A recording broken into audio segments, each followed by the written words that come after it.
Меня выписали из больницы на день раньше, и, вернувшись домой, я увидела мужа с любовницей в нашей постели. Я ушла без слов, заблокировала все карты и сменила замки. Но дальше случилось то, чего никто не ожидал. А прежде чем мы продолжим, напишите, из какой страны вы смотрите видео. Приятного прослушивания. Анну выписали из больницы на день раньше. Врачи, довольные ее быстрым восстановлением после операции, отпустили ее с напутствиями беречь себя и избегать стрессов. Она не стала звонить Сергею, решив сделать сюрприз. Ей хотелось вернуться в их уютную квартиру, ощутить привычное тепло домашнего очага, почувствовать себя в безопасности, в его объятиях. Глупая женщина. Такси остановилось у подъезда. Анна расплатилась, поблагодарила водителя и, с трудом подняв сумку с вещами, направилась к двери. Ключ легко повернулся в замке, и она вошла в прихожую. В квартире царила тишина, но какая-то странная, неестественная. Обычно в это время Сергей работал из дома, и она слышала приглушенный звук его голоса, доносящийся из кабинета. Она прошла в гостиную. Пусто. На столе небрежно брошены бумаги, стакан с недопитым кофе. В животе предательски заурчало. Она почти ничего не ела в больнице. Решив перекусить, Анна направилась на кухню. Ноги сами собой повели ее дальше, в спальню. Дверь была приоткрыта. То, что она увидела, навсегда врезалось в ее память. Сергей. В их постели. С другой женщиной. Мир вокруг Анны замер. Время остановилось. Она стояла как парализованная, не в силах пошевелиться, не в силах отвести взгляд. В голове пульсировала одна мысль. Этого не может быть. Этого не может быть. Сергей что-то говорил, смеялся. Потом заметил ее. Выражение его лица менялось стремительно. От похоти и удовольствия до шока и ужаса. Он замер, как олень, попавший в свет фар. Женщина рядом с ним, увидев Анну, вскрикнула и попыталась спрятаться под одеяло. Анна не произнесла ни слова. Она не закричала, не заплакала, не устроила сцену. Внутри нее будто что-то оборвалось. Все чувства разом притупились, оставив лишь ледяную пустоту. Она молча развернулась и вышла из спальни. Прошла через гостиную, прихожую, захлопнув за собой дверь. Сергей не побежал за ней. Он остался там, в их постели, с любовницей, в полном оцепенении. Он не мог поверить, что Анна просто ушла. Он ожидал истерики, упреков, слез, но она просто молчала. Анна вышла на улицу, вдохнула холодный осенний воздух. Он показался ей обжигающе свежим, словно смывающим с нее грязь и предательство. Ноги несли ее куда-то. Она не знала, куда. Ей нужно было уйти, убежать как можно дальше от этого места, от этого человека. Она достала телефон и набрала номер Марины. Марина была не просто ее подругой, она была ее самым близким человеком, ее опорой и поддержкой. И, что немаловажно, она была первоклассным адвокатом. «Марина, это я», — произнесла Анна дрожащим голосом. «Аня, как ты? Как операция?» — взволнованно спросила Марина. «Меня выписали», — ответила Анна. «Я должна с тобой поговорить. Срочно». «Что случилось? Ты в порядке?» «Нет, Марина, я не в порядке. Могу я приехать к тебе?» Марина не стала задавать лишних вопросов. Она просто сказала: «Конечно, приезжай, я буду ждать». Анна поймала такси и назвала адрес Марины. Всю дорогу она молчала, смотрела в окно, стараясь не думать ни о чем. Слезы душили ее, но она не позволяла им вырваться наружу. Она должна была быть сильной. Ради себя. Марина встретила ее у двери, внимательно посмотрела на нее, обняла. «Проходи», — тихо сказала она. «Сейчас все расскажешь». Анна вошла в квартиру Марины. Уютная, светлая, наполненная книгами и цветами. Здесь было спокойно и безопасно. Марина усадила ее на диван, принесла чай. Анна долго молчала, не в силах выдавить из себя ни слова. «Что случилось, Ань?» — мягко спросила Марина. «Говори, не бойся. Я рядом». Анна глубоко вздохнула и начала рассказывать. О больнице, о неожиданном возвращении, о том, что она увидела в спальне. Марина слушала молча, не перебивая. В ее глазах читалось сочувствие и гнев. Когда Анна закончила, она крепко обняла ее. «Я знаю, тебе сейчас очень больно», — сказала Марина. «Но ты сильная, ты справишься. Мы справимся вместе». Анна уткнулась ей в плечо и заплакала. Слезы текли ручьем, смывая с нее боль и обиду. Она плакала долго, навзрыд, как ребенок. Марина молча гладила ее по спине, давая ей выплакаться. Когда Анна немного успокоилась, Марина спросила: «Что ты собираешься делать?» Анна подняла на нее заплаканные глаза. «Я не знаю», — прошептала она. «Я просто хочу, чтобы это все закончилось». «Закончится», — уверенно сказала Марина. «Но ты должна действовать. Ты не можешь просто сидеть и ждать, пока он разрушит твою жизнь». «Но что я могу сделать?» «Многое», — ответила Марина. «Прежде всего, ты должна защитить себя и свое имущество. Квартира оформлена на тебя?» «Да», — кивнула Анна. «Ипотека почти выплачена». «Хорошо. Завтра же утром я займусь этим вопросом. Мы заблокируем все его доступы к твоим счетам, сменим замки в квартире. Ты больше не должна чувствовать себя там в опасности». Анна посмотрела на Марину с благодарностью. «Спасибо», — прошептала она. «Я не знаю, что бы я без тебя делала». «Не говори глупостей», — ответила Марина. «Мы подруги. Мы всегда будем рядом. А теперь ложись спать. Тебе нужно отдохнуть. Завтра будет новый день». Анна легла в гостевой комнате. Но уснуть она не могла. В голове крутились обрывки воспоминаний, картины предательства. Она пыталась понять, как Сергей мог так с ней поступить. Как он мог предать ее любовь, их брак, их совместное будущее. Она вспомнила его слова, его обещания. Все это было ложью. Циничной, расчетливой ложью. Но больше всего ее мучил вопрос: почему? Почему он это сделал? Анна не знала ответа. Но она знала одно: она больше не позволит ему себя использовать. Утро началось с холодной решимости. Анна проснулась в гостевой комнате Марины, чувствуя себя так, словно пережила не болезнь, а войну. Вчерашний шок отрезвил ее, оставив взамен ледяную ясность. Она больше не жертва, она игрок, и правила игры теперь устанавливает она. Первым делом, еще до завтрака, Анна набрала номер банка. Голос оператора звучал привычно приветливо, но для Анны сейчас это была линия фронта. «Здравствуйте. Я хотела бы заблокировать все мои карты и отключить доступ к онлайн-банкингу для моего мужа, Сергея». Ее голос был ровным, профессиональным, словно она обсуждала условия сложной сделки. Ни намека на вчерашнюю боль, ни тени сомнения. Только четкость поставленной задачи. Оператор задавал стандартные вопросы для идентификации, и Анна отвечала на них машинально, пока в голове прокручивался план дальнейших действий. Она знала, что Сергей будет в ярости, когда обнаружит пропажу доступа к деньгам. Но это был необходимый шаг. Ему больше не удастся использовать ее ресурсы против нее самой. Закончив с банком, Анна глубоко вздохнула. Один пункт выполнен. Теперь квартира. Символ стабильности, который Сергей так бесцеремонно осквернил. Он думал, что это его крепость, его козырь в будущей игре. Но он просчитался. Квартира была оформлена на Анну. Марина, наблюдая за ее сосредоточенным лицом, предложила кофе. «Тебе нужно подкрепиться, Аня. День будет долгим». Анна благодарно кивнула, принимая чашку. «Спасибо, Марин. Ты даже не представляешь, как мне нужна твоя поддержка». После короткого завтрака, состоявшего из тоста и крепкого кофе, Анна принялась за дело.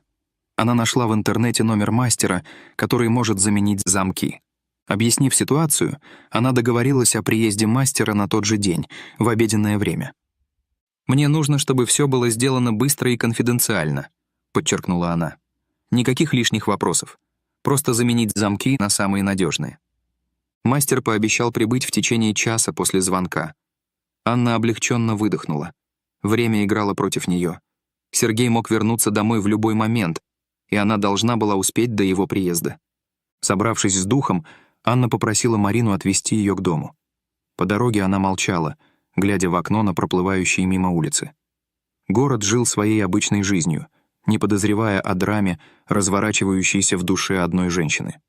Подъехав к дому, Анна вышла из машины, чувствуя, как дрожат колени. Это был ее дом, ее крепость, и она не позволит Сергею отнять его у нее. Поднявшись на нужный этаж, Анна достала из сумочки запасной комплект ключей. Открыв дверь, она вошла в квартиру, стараясь не обращать внимания на окружающую обстановку. Вчерашняя картина все еще стояла перед глазами. Но она отгоняла эти воспоминания, сосредотачиваясь на предстоящей задаче.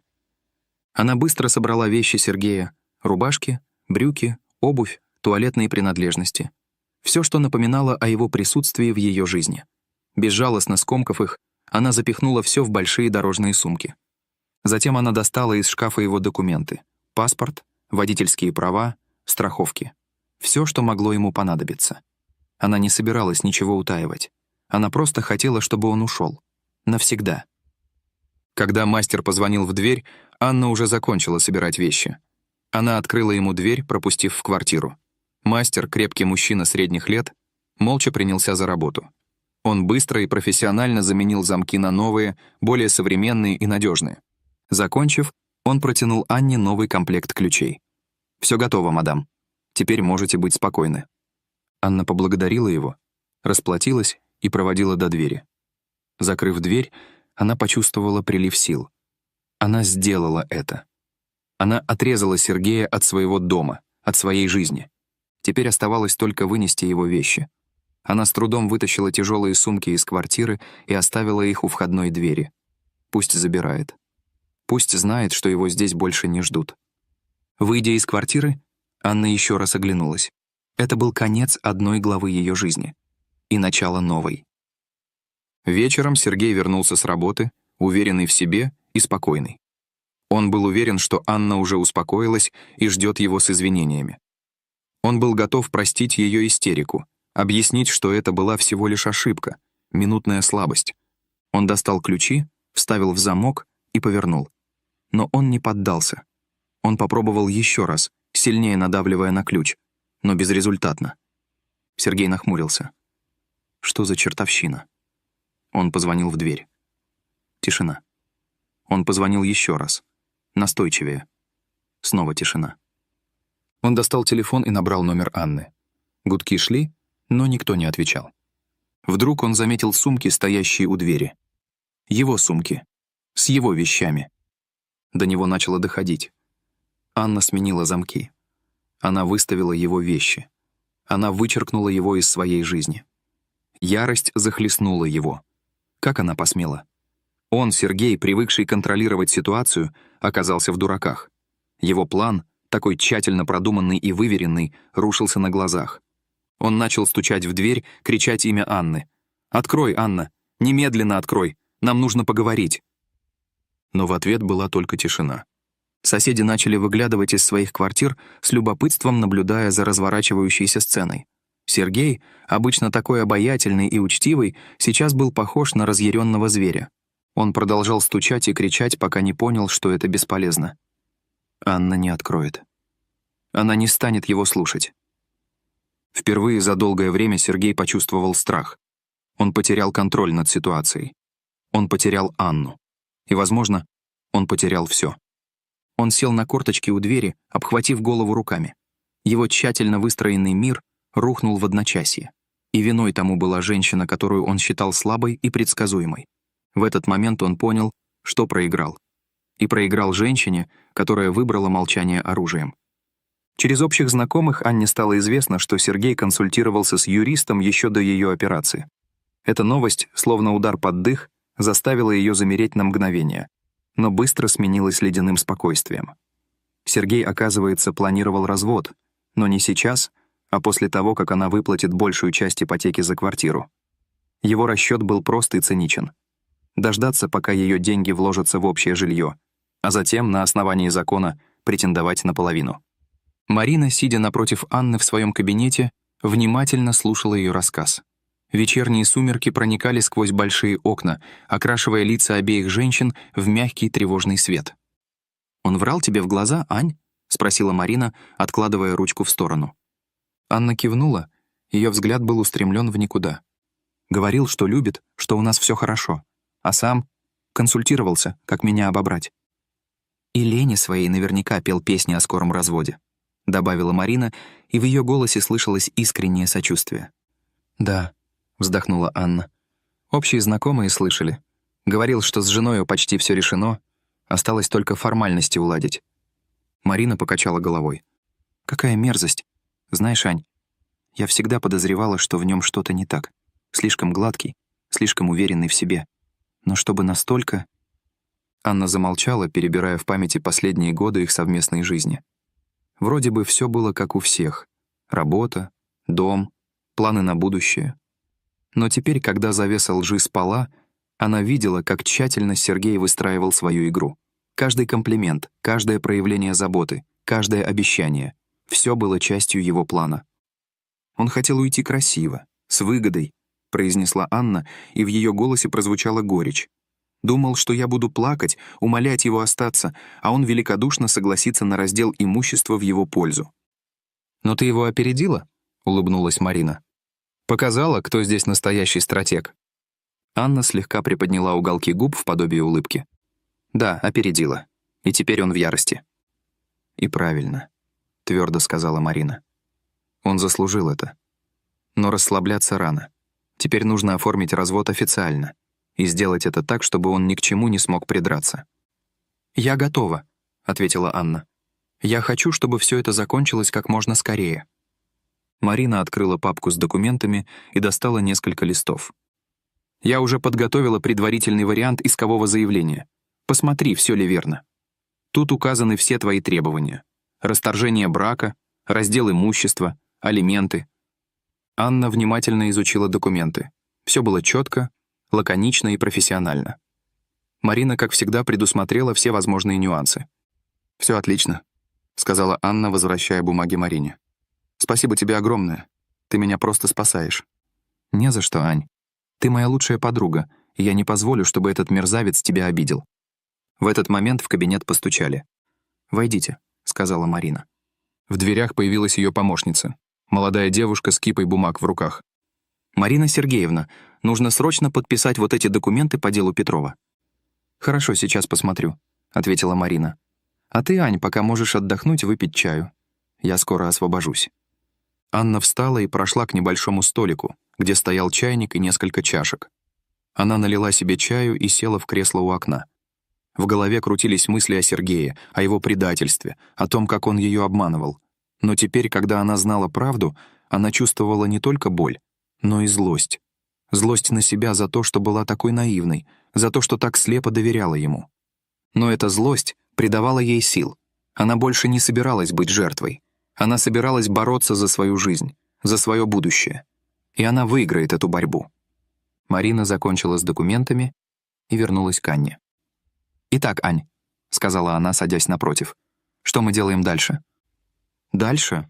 Развод», — твердо ответила Анна. «И я хочу, чтобы все прошло максимально быстро и безболезненно». «Это возможно», — кивнула Марина. «Если Сергей не будет упираться. Но, зная его характер, он наверняка попытается что-нибудь выторговать». «Пусть попытается», — усмехнулась Анна. «У него ничего не выйдет». «Вот это правильный настрой», — сказала Марина. «Тогда я начинаю готовить все необходимые документы. Завтра же подадим иск в суд». «Хорошо», — ответила Анна. «Я полностью тебе доверяю». Марина улыбнулась. «Я не подведу». Они еще долго обсуждали детали развода, возможные сценарии и варианты действий. Анна чувствовала себя увереннее, зная, что рядом с ней есть такой надежный друг и профессионал. На следующий день Марина подала иск о разводе в суд. Сергей, получив повестку, пришел в ярость. Он позвонил Анне, но она не ответила. Он писал ей сообщения, умолял о встрече, но она игнорировала его. Сергей пытался играть роль раскаявшегося мужа, забрасывал Анну сообщениями, полными напускного сожаления и мольбами о встрече. Он умолял дать шанс все обсудить, вернуться к разговору. Написывал о том, как ему плохо без нее, как он ошибся, и что Лена, имя любовницы он теперь произносил с явным отвращением, была лишь минутной слабостью, не имеющей никакого значения. Анна читала его сообщения с холодным спокойствием, не испытывая ни злорадства, ни сочувствия. Она просто видела в них очередную попытку манипуляции, очередную тщательно выстроенную схему, направленную на то, чтобы вернуть контроль над ситуацией. Ее молчание было для Сергея самым страшным наказанием. Он привык к ее предсказуемости, к ее готовности идти на компромиссы ради сохранения семьи. Он ожидал истерики, слез, упреков, всего того, с чем он умел справляться, что мог обратить в свою пользу. Но Анна молчала. И это молчание говорило громче любых слов. Марина, видя ее состояние, старалась всячески ее поддерживать. Она оградила Анну от назойливых звонков общих знакомых, которые, узнав о случившемся, наперебой пытались выразить свое сочувствие и выведать подробности. Марина взяла на себя все формальности, связанные с разводом, избавив Анну от необходимости лично контактировать с Сергеем и его адвокатами. «Не трать на него свою энергию», — говорила Марина. «Пусть он варится в собственном соку. Ты должна думать о себе, о своем будущем». И Анна слушала ее. Она чувствовала, как внутри нее медленно, но верно нарастает сила. Боль предательства постепенно уступала место осознанию собственной ценности, пониманию того, что она достойна лучшего. Вскоре до Сергея дошло, что его мольбы и угрозы не имеют никакого эффекта. Анна оставалась непреклонной. Тогда он попытался сменить тактику. Начал давить на жалость, рассказывать о своих проблемах на работе, о финансовых трудностях, вызванных его глупым поступком. Он жаловался на то, что Лена, узнав о его разводе и потере квартиры, бросила его, оставив в полном одиночестве. Но и это не тронуло Анну. Она видела в его страданиях лишь справедливое возмездие за его ложь и лицемерие. Он сам загнал себя в эту яму, и теперь ему предстояло из нее выбираться, без ее помощи. Лена действительно его бросила. Она оказалась не такой уж любящей и преданной, как ему казалось. Узнав о его финансовых проблемах и перспективе судебных тяжб, она предпочла найти себе более выгодную партию. Сергей остался один на один со своими проблемами. Анна тем временем завершила все формальности, связанные с разводом. Квартира, как и предполагалось, осталась полностью в ее собственности. Она приняла решение продать ее. Слишком много боли и негативных воспоминаний было связано с этим местом. Ей хотелось начать жизнь с чистого листа, в новом месте, с новыми людьми. Она сообщила Марине о своем решении. «Ты уверена?» — спросила Марина. «Это же твой дом. Ты так долго его обставляла, делала уютным». «Именно поэтому я хочу от него избавиться», — ответила Анна. «Он больше не мой дом. Он стал символом предательства и лжи. Мне нужно что-то новое, что-то, что будет принадлежать только мне и не будет напоминать о прошлом». Марина поняла ее. Она знала, что Анне необходимо двигаться дальше, чтобы залечить свои раны и обрести душевное равновесие. Продажа квартиры прошла быстро и без проблем.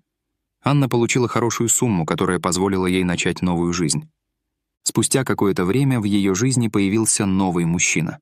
Его звали Андрей. Он был добрым, искренним и внимательным. Он не пытался ее контролировать или манипулировать ей. Он просто любил ее такой, какая она есть. Анна долго не решалась открыться ему, боялась повторить прошлые ошибки. Но Андрей был терпелив и настойчив. Он сумел завоевать ее доверие и показать ей, что не все мужчины одинаковы. Она рассказала ему о своем прошлом, о предательстве Сергея и о боли, которую ей пришлось пережить. Андрей выслушал ее с пониманием и сочувствием. Он не осуждал ее и не пытался ее утешить. Он просто был рядом, поддерживал ее и давал ей почувствовать себя в безопасности. Вскоре Анна поняла, что любит Андрея. Она чувствовала себя с ним спокойно и уверенно. Она знала, что может ему доверять, что он никогда ее не предаст. Они поженились через год после знакомства. Свадьба была скромной и тихой, в кругу самых близких друзей и родственников. Анна чувствовала себя по-настоящему счастливой. Она нашла свое счастье, несмотря на все трудности и испытания, которые ей пришлось пережить. Она осознала, что предательство — это не удар, а возможность заново построить свою жизнь. Это шанс избавиться от всего, что тяготит и мешает двигаться вперед. Это возможность найти себя, обрести свободу и начать все с чистого листа. Анна больше не вспоминала о Сергее. Он стал для нее лишь далеким и неприятным воспоминанием, уроком, который научил ее ценить себя и не позволять никому себя использовать. Она поняла, что молчание может быть самым мощным оружием в борьбе с предательством и ложью. Оно позволяет сохранить достоинство и не тратить энергию на пустые споры и обвинения. Оно дает возможность сосредоточиться на себе и своем будущем, построить новую жизнь, полную любви, счастья и гармонии.